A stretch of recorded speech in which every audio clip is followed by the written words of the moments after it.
The river ran high that spring, its banks swollen with meltwater and the ghosts of winter storms.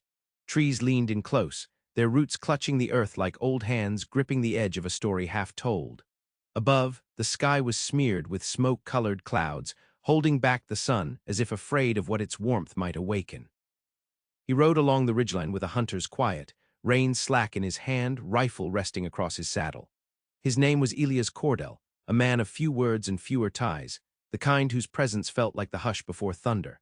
His horse, a rangy buckskin mare called Cedar, moved sure-footed along the muddy trail, nostrils flaring with each breath of wind that came smelling of rain and pine. He hadn't planned to cross the river that day, was headed eastward, away from the mining camps where a man could drink himself invisible. He carried no letters, no maps, only the weight of something unspoken in his chest that he tried not to give shape. It had been years since he'd kept company for longer than a meal or a winter, but even a man like Elias couldn't pass the sound of a scream curling out from a river canyon without looking. The sound came faint, torn up by water and distance, but it was there, desperate and raw. He pressed Cedar into a canter, eyes scanning the break in the trees ahead where the land fell toward the river. As he came closer, the sound sharpened, a woman's voice, strangled by fear and the churn of current. Then he saw her. She was clinging to a downed pine caught fast in the middle of the river, her skirts a tangle of sodden cloth wrapped round her legs, her face pale and wild, with the effort of staying above the roiling water. One arm was bleeding, a long red ribbon that unfurled each time the water yanked her sideways. Elias didn't think, didn't call out or try to comfort, just slid off his horse and looped the reins over a branch before wading in. The water was bitter and fast, the kind that steals your breath and makes your muscles seize. But he was strong, and the current, though fierce, was not stronger than the set of his will. He reached her with both feet planted and body bent low, the way you brace against a storm you've known was coming. Her eyes met his then, blue-gray like a sky trying to clear, and in that look was something that reached inside him, something that didn't belong to fear alone. She was too weak to fight him when he pried her fingers loose from the log, cradled her against him like a half-drowned bird. She was shivering so hard he thought her bones might crack, but she didn't speak. Not even when they reached the bank, and he laid her down in the grass, wrapping her in his coat while he built a fire from rain-damp branches and dried leaves found under the overhang of a bluff. She passed out before she told him her name. He stayed by her through the night, tending the fire and checking the wound on her arm, which he cleaned and bandaged as best he could. When morning came, pale and silver like something sacred, she was gone. Not dead, just vanished. There were no tracks, no sign of where she'd gone. Her footprints led only as far as the riverbank before dissolving like mist. Elias searched the brush, the trees, even doubled back upstream in case she'd wandered there. But it was as if the river had breathed her out only long enough for him to save her, then taken her back. He returned to his horse silent, jaw clenched against a hollowness he didn't understand. He didn't know her name, but he would remember her face for the rest of his life. Years passed. He told no one. But the river was never just a river again. The prairie changed color with the seasons, but Elias Cordell remained the same, a solitary figure moving across the land with the patience of stone and the quiet ache of something unresolved. He took up work where he found it, mending fences, driving cattle, once even serving as a trail scout for a wagon train bound for Oregon. His name carried no weight, but his eyes, deep-set and shadowed, spoke of a man who had seen more than he shared. Sometimes he dreamed of her, not the rescue itself, but what came after. In those dreams, she stayed by the fire, wrapped in his coat, her voice low and steady as she told him where she'd come from, why she'd been alone on the river. Her hands moved when she spoke, graceful and deliberate, as if trying to shape the truth from the smoke between them. But always, just as she'd begin to smile, the dream would end, and he'd wake with his heart knocking against his ribs like a trapped thing.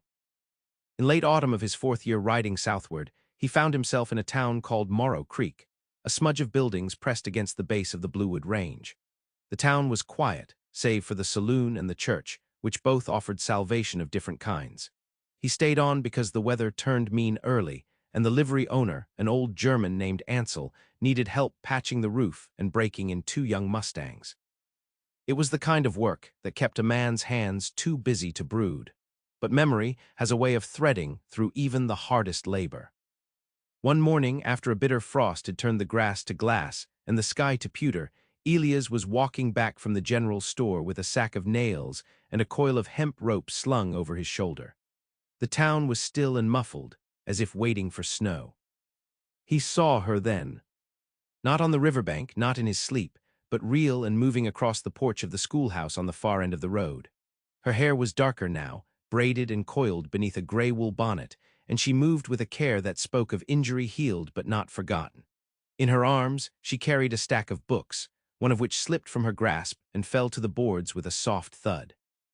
She bent to retrieve it, and when she straightened, their eyes met. Elias stopped walking. The world, for one breath, held still. Her eyes widened, not with fear but recognition, slow and stunned. She didn't speak. Neither did he. A child's voice broke the moment. "Miss Adaline, you dropped this one too." The girl ran up with another book, and the woman, Adaline, took it with a smile that faltered only slightly. She nodded to the child, then looked back to Elias, but he had already turned and walked on. That night he stood out by the stables, watching snow begin to fall in soft, slow flurries. His hands were rough with cold, but he made no move to go inside. Behind him, the horses rustled in their stalls, warm breath rising in clouds from their nostrils. He wondered if she remembered the river, if she knew it had been him, if she'd meant to vanish, or if something, fear, shame, survival, had driven her from that place before dawn. He didn't go to her the next day, or the one after. Elias Cordell was not a man who believed in signs, but he believed in silence and how much it could carry. Still, silence can only hold so long before it breaks. The snow deepened in Morrow Creek, blanketing roofs and rail fences, muting the clatter of life to a hush. Smoke curled from chimneys in ribbons of wood smoke and pine, and the town leaned into winter with the wary grace of folks who had seen too many lean years. Elias kept to his work, and his quiet, though the sight of her, Adaline, stayed with him like a splinter lodged too deep for the eye to find. It wasn't until a week later that their paths crossed again, though he suspected she'd known where to find him long before that. The storm had broken and left the sky raw and clear. He was hauling hay to the upper stalls when the stable door creaked open and her shadow stretched across the packed earth floor. "I didn't imagine you," she said, not a question. He turned, pitchfork in hand, and met her gaze across the dustlit air. "No," he said. Adaline stepped further in, the hem of her coat trailing frost. She looked different from the girl in the river, older, more certain, but there was a shape to her presence he remembered, like the stillness before a note is played. "I never got your name," she said. "Elias Cordell." She nodded as if fitting the name into some part of herself that had waited empty too long. "You saved my life." "I tried to." "You did," she said, quiet but firm. "I remember the fire, and your coat. I was too weak to say anything then."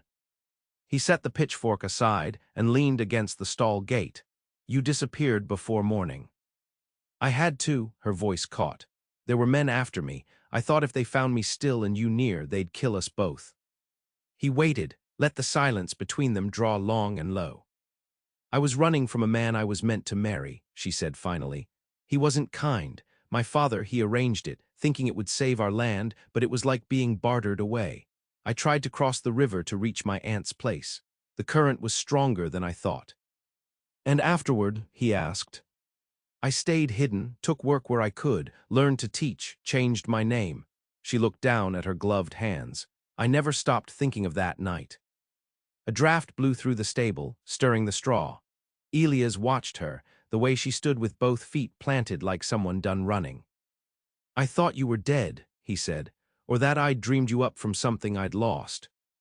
She stepped closer, her voice low. "Sometimes I wondered the same." He didn't reach for her, not yet. There was still space between them, a tender ache shaped like all the years they hadn't spoken. "You stay in here long?" he asked.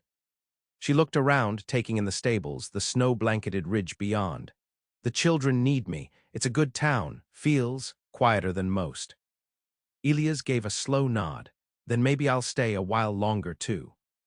Adaline smiled then, not with joy exactly, but with something harder won, like warmth found deep beneath the frost. She didn't thank him again. She didn't need to. When she left, the door swung shut behind her with a sigh, and Elias turned back to the hay, his hands steady. He still carried her memory, but now she was no longer a ghost. Winter eased its grip slowly, reluctant to yield. The days grew longer, but the nights held their cold with a kind of pride. In Morrow Creek, boots still thudded heavy with snowmelt and horses breathed steam like chimney stacks, but there was a shifting in the wind, soft, almost imperceptible, like something old waking from sleep. Elias and Adaline did not fall into each other like flame and oil. Their nearness unfolded slow, like thawing earth. He passed by the schoolhouse some afternoons under the pretense of errands, though his steps always slowed near the fence where children played and she stood watch, a chalkboard tucked under her arm and wind lifting strands of her hair. She nodded when she saw him. Not every time, but often enough that it meant something. One evening she came to the stables with a bundle of cloth tucked beneath her arm. "It's your coat," she said, offering it to him. "The one from that night. I kept it all this time." He took it gently, fingers brushing hers in the handover.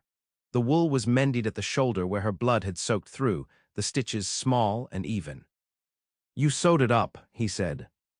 "I didn't know if I'd see you again, couldn't bring myself to throw it away." He folded it over his arm, the weight familiar. "Thank you." They stood there in the soft amber light that came just before dusk, horses shifting behind them, the silence warm now, not hollow. "I remember how you looked that night," she said, voice low. "Not just what you did, but how calm you were, like the river couldn't touch you." "It did," Elias said, "in ways I didn't understand till later." Adaline lowered her eyes, then stepped forward, hands clasped in front of her. "I don't want to be running anymore. I've made a life here, small but honest. You got folks in town you trust. A few, the pastor's wife, the butcher's daughter boards with me. It's not much, but it's enough." He nodded slowly. "If you ever need someone to ride out with you or stand near if trouble shows up, you tell me." She looked up then, and her expression was steady. "I wouldn't ask if I didn't mean to keep you near." That night he walked her home. They didn't touch, didn't speak much, just moved through the snowlit hush side by side, their steps falling into rhythm like the beat of two slow hearts learning to match. Inside her cabin, she lit a lamp and poured 2 cups of tea without asking if he'd stay. The light glowed soft against the walls, against the curve of her cheek. On a small table by the window, a vase held a single pine bough, its scent sharp and green in the warmth. "I used to dream about the fire you made that night," she said. "It was the only warmth I felt for weeks after." He held his cup between both hands. "Funny, I used to dream you stayed." She looked at him then, really looked, and something shifted between them, a breath, a decision. He stayed until the fire burned low, not because of the past, but because the present had finally opened its hands.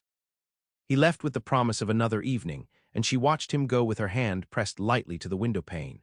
Snow fell in fine silver strands outside, and in its hush, neither of them felt quite so alone anymore. Spring came slow but sure, as if testing the land's readiness to bloom again. The last of the snow sank into the earth, leaving behind rivulets that laced through the fields like veins. Crocus and columbine crept up through thawed soil, and the river, once wild with winter's wrath, ran clear and gentler now, whispering its secrets to no one. Elias took to walking there sometimes, just to watch it move. Not the same stretch where he'd found her, but a bend farther downstream, near where the cottonwoods leaned out over the bank. He would stand there in the early dusk, hands in his coat pockets, the mended shoulder soft beneath his fingers. It reminded him not of loss, but of the way things could be carried and still made whole. Adaline came to him easily now, not in the fevered rush of passion or the hunger of old wounds seeking balm, but in the quiet, steady manner of someone choosing to return. Some evenings she'd sit beside him on the riverbank, knees drawn up beneath her skirts, eyes reflecting the current. She didn't speak much in those hours, but her presence said what needed saying. "I used to think survival was the same as living," she told him once, watching a leaf catch on the water and spin. "But it's not really." He nodded, the gravel of his voice softer than usual. "No, living takes more courage." They worked beside each other when work was needed. She helped him repair a sagging fence post at the livery, sleeves rolled and hair tied back with a strip of calico. He built her a bench for the porch of the schoolhouse, the wood sanded smooth, the legs carved with care. On Sundays, she brought him a tin of cornbread and sat on the bench while he whittled birds from scraps of pine. Some nights they danced, not in public halls, but in her kitchen when the lantern burned low and some old hymn lingered sweet from the radio. His hands rough, hers sure, their steps unpolished but honest. Sometimes they laughed, and once or twice she cried into his shoulder and he held her until her breathing slowed. When late summer burned gold across the fields, Elias took her riding to the ridge where he'd first heard her cry. They dismounted there, standing in the same hush of pines, the same wind threading through branches. "I've never come back to this place," she said, looking toward the river's flash below. "Not since that day." "You don't have to fear it," he said. "I don't, not now," she looked at him. "Not with you."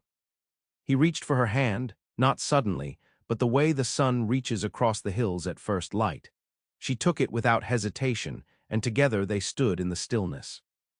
"I thought I'd lost you," he said. "You didn't," she said. "You just hadn't found me yet." They didn't speak again for a while, just listened to the river and the wind and the sound of their own breath shared. Later that autumn, folks in Morrow Creek began to say it was a fine thing, the way those two souls, quiet and scarred, found their way back to each other. Not in a rush, not in a blaze, but in a manner slow as seasons turning, sure as rivers running. Elias still carried her memory, but now it rode beside her shadow. She was no longer something he'd saved, but someone who had chosen to stay. And that, more than anything, was the truest kind of grace.